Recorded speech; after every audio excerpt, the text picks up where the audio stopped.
back to the European elections now, the serious stuff. Carrie is at West. Yeah, I think that was just you, Sean, actually. So now, back to the serious stuff. And with me, Sonia Sodha from The Observer, Stefanie Bolzen, UK correspondent for Welt. Thank you both for coming up on the balcony again. Sonia, you first. Just watching those pictures of Queen Victoria, it reminded me that this is actually, what we've just seen, the worst Tory election result since the early 19th century, since before those pictures of Victoria. Which says it all, doesn't it? You really do have to go back a long way. But yes, I think both main parties took an absolute drubbing, as predicted, as forecast by lots of pollsters in the election results last night. And I think both main parties face big questions about their strategy going forward as a result. So the Conservatives will look at, the huge number of voters that left them for the Brexit party and think, gosh, maybe we need to start being a bit more Nigel Farage.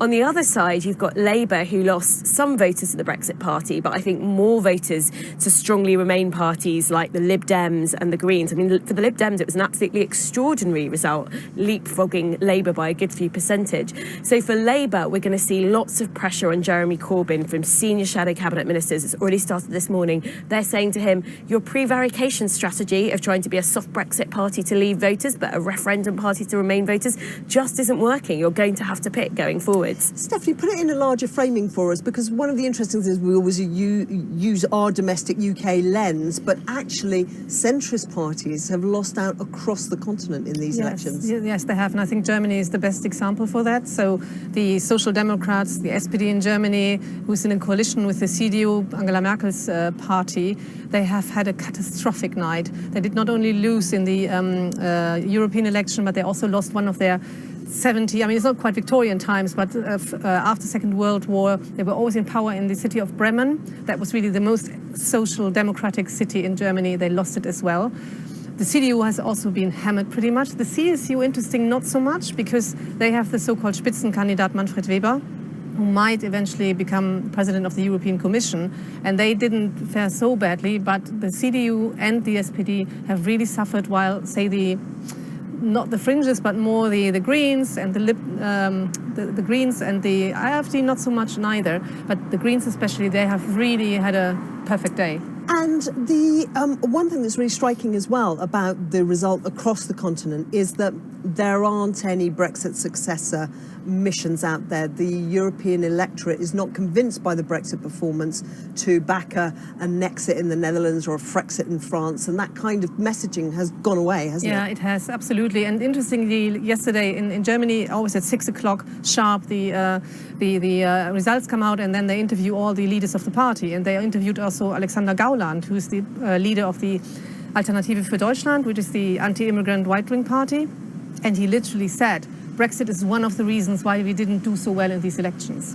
And Sonia, coming back to the UK experience then, do you think that the political parties here are just running around thinking about their own domestic experience, or do you think they're looking at that European agenda and thinking, well, actually, there are a lot of parties now getting MEPs into place who are saying we have to change this from the inside rather than leave?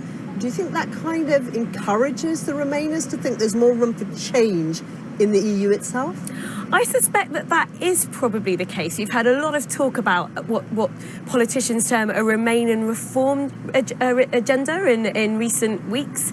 And I think a lot of people feel like that there are things that need to change about the EU if we're going to stay in it. But actually, we'd like to stay in it and try and change it from the inside. So I think that will offer some hope. But if I'm being totally honest, Carrie, I think we have become very inwardly focused in our politics in Britain in the last kind of 3 years.